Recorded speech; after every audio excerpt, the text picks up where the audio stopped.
வாசகம்.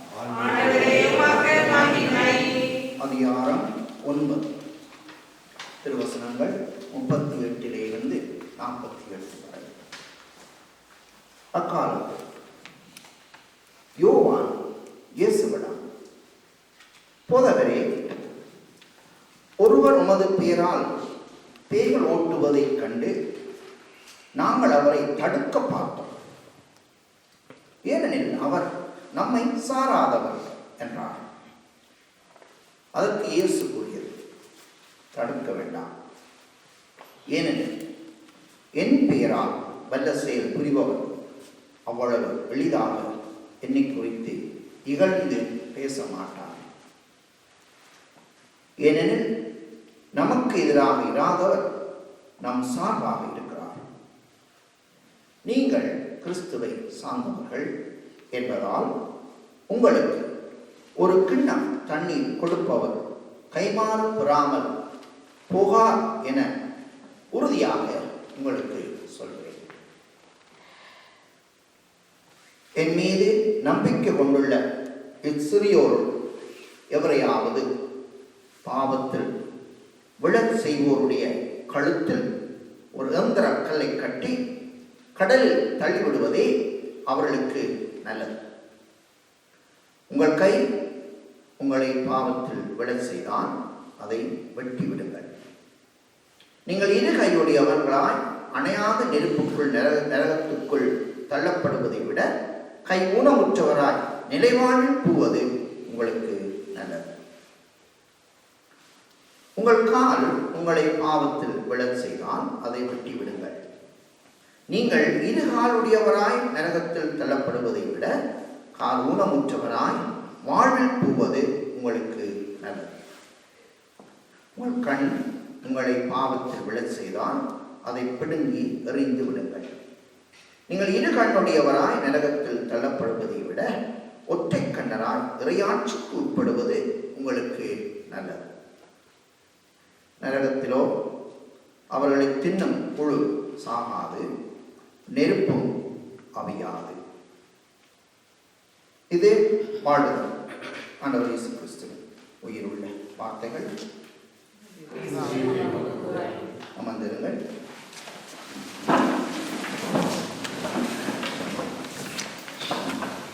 கிறிஸ்து அன்புமிக்க சகோதரர்களை,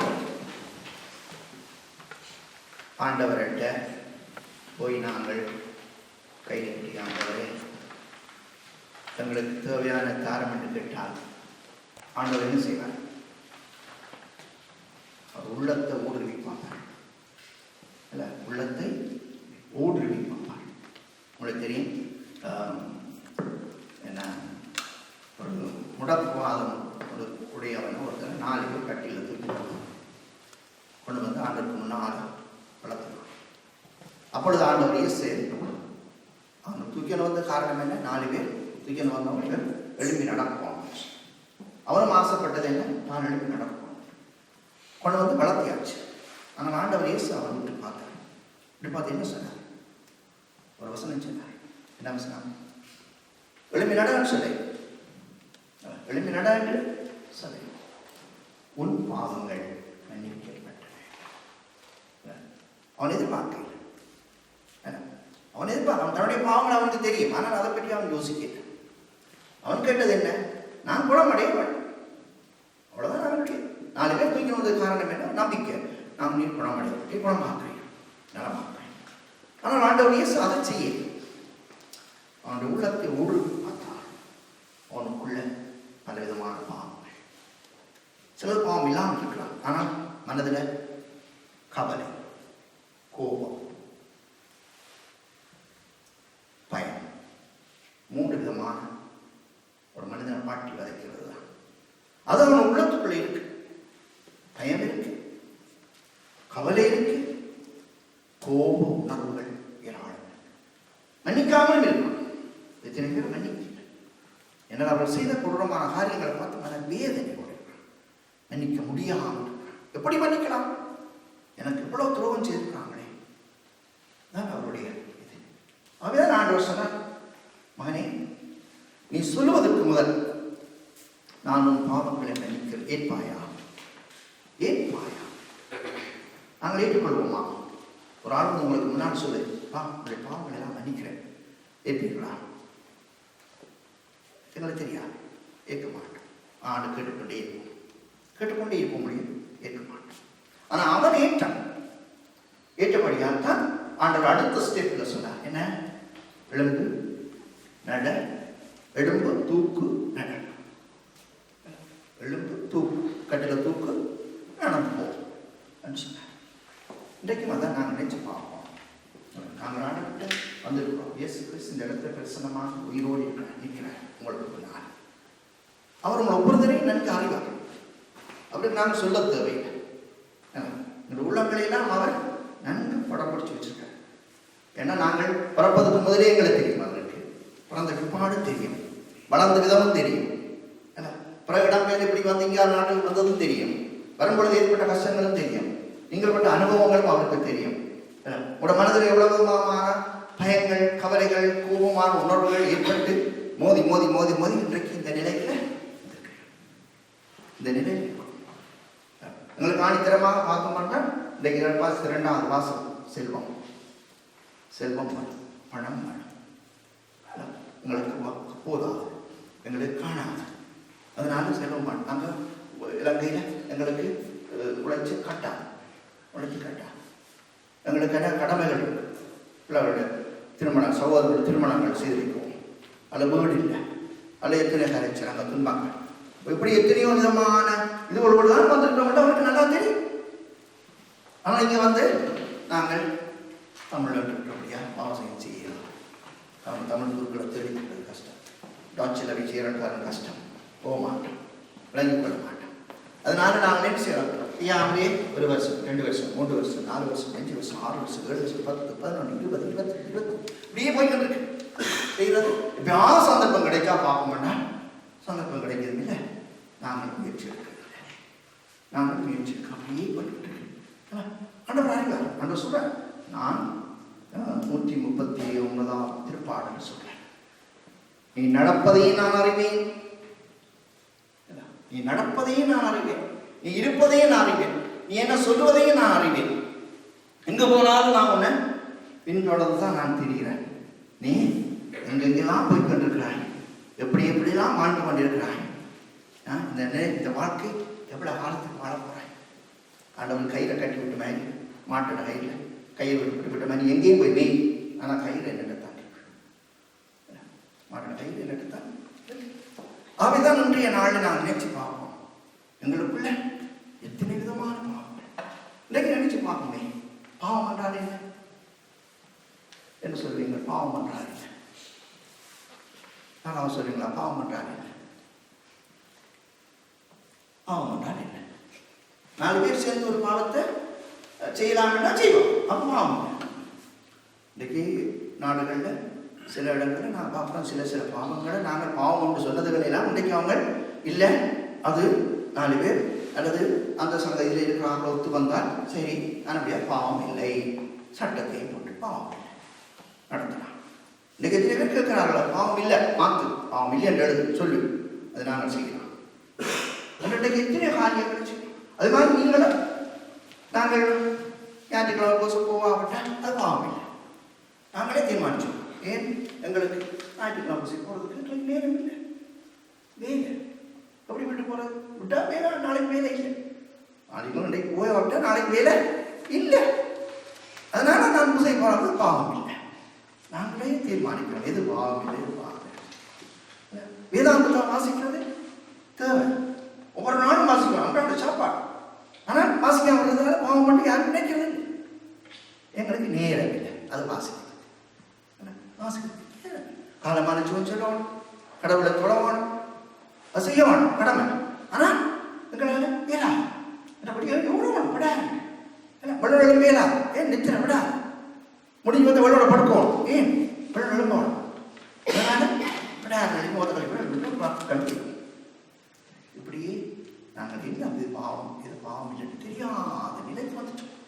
அதனால நான் சொல்கிறேன், யோவான் செய்தி, யோவான் திருமுகத்தில் 2ஆம் அதிகாரத்தில் சொல்கிறார், பாவம் என்றால் என்ன? கடவுளுடைய கட்டளைகளை மீறுவதே பாவம்.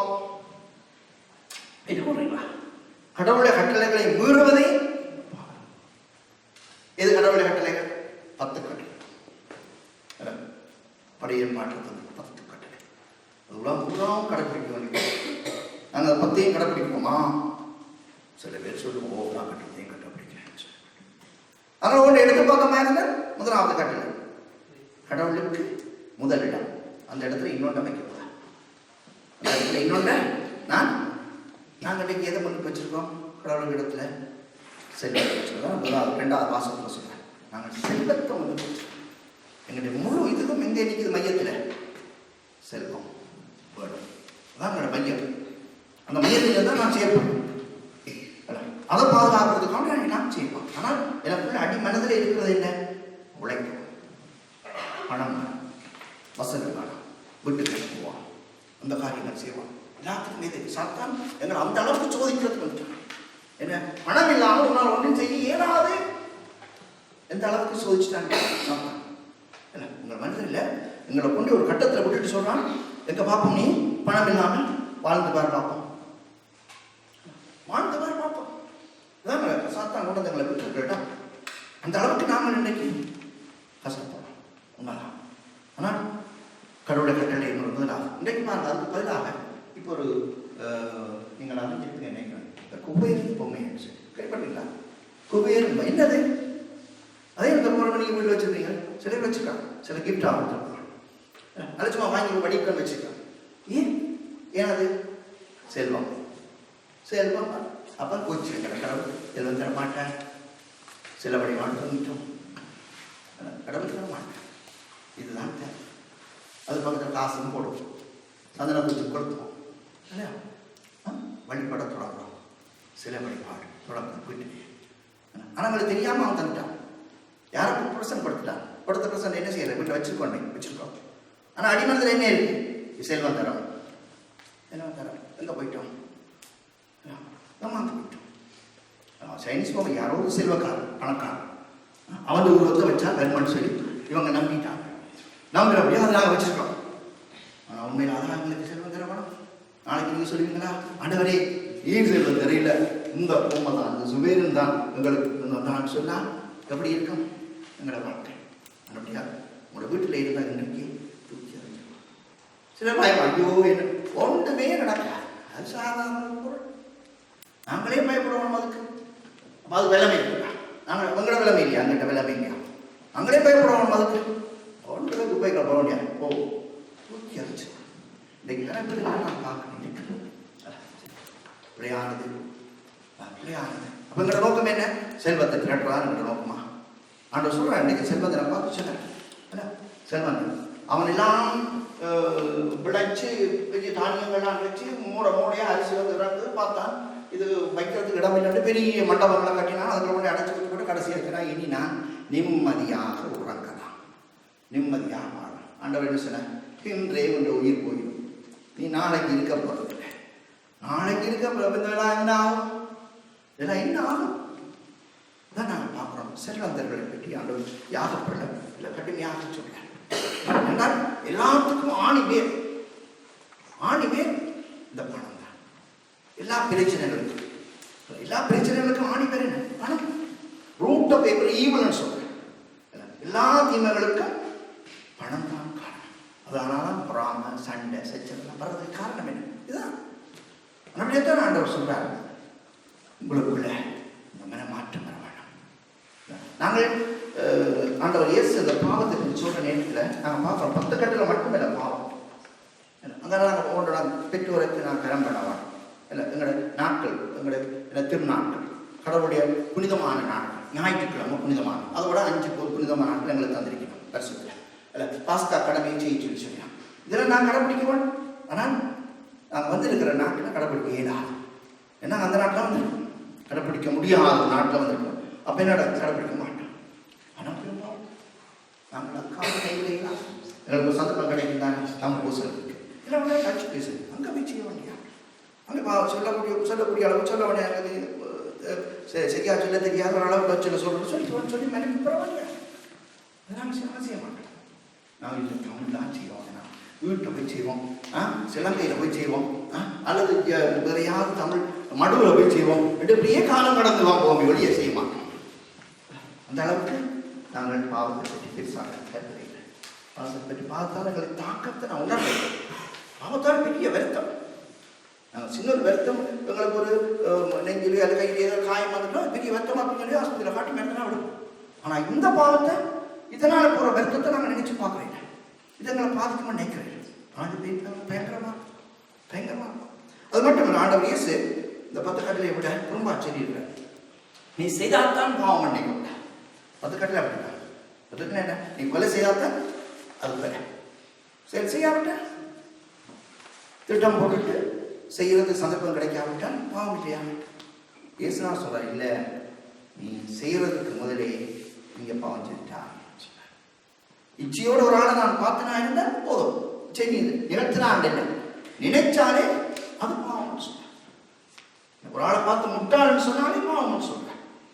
அந்த அளவுக்கு ஆண்டவர் சொன்னார், செய்தால்தான் பாவம் அல்ல, நீ அதை ஒரு மனதுக்குள்ளே தீர்மானிச்சாலே பாவம், தீர்மானிச்சாலே அந்த அளவுக்கு ஆண்டவர் சொன்னார். பிறகு பார்த்தா யோவான் நெற்றியில 16ஆம் அதிகாரத்தில் சொல்ற 16ஆம் அதிகாரத்தில் சொல்ற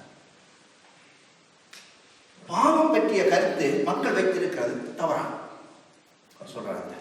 3 விஷயத்தை சொல்ற, பாவம், தீர்ப்பு, நீதி, 3 பற்றிய மக்கள் வச்சிருக்க கருத்து தவறான. ஆனால் ஆவியானவர் வந்து உங்களுக்கு விளங்கப்படுத்துவார் உண்மை என்னன்னு. அதுல சொல்றார், பாவத்தை பற்றி சொல்றேன் சொல்றார், பாவம் பற்றிய கருத்து தவறானது. மக்கள் என்ன கருத்து வச்சிருக்காங்க அது சொன்னதில்லை, கட்டளையை மீறுவதான் பாவம். ஆனால் அதுல சொல்றாரு அப்படி இல்லை. அதுல சொல்றாரு, பாவம் பற்றிய கருத்து மக்களுக்கு தவறானது, ஏனெனில் என்னிடம் நம்பிக்கை கொள்ளவில்லை. சொல்றாங்க யாரிடம்? இயேசு. இயேசுவிடம் நாங்கள் முழு நம்பிக்கை கொள்ளாமல் இருப்பது பாவம். அதான் பாவம் சொல்றாங்க. இயேசுவை நான் என் ஆண்டவராக ஏற்றுக்கொள்ளாமல் இருப்பது பாவம். அதான் பெரிய பாவம், அடித்தள பாவம். அதற்றது அதுக்கு பிறகு நாங்கள் செய்யப்பட்டாங்க தான் அது. ஆனால் இது அடித்தளமாக நான் இயேசுவை என் ஆண்டவராக ஏற்றுக்கொள்ளவில்லை. அப்ப என்ன நடக்கும்? அதற்கு பிறகு செய்ய பாவங்களை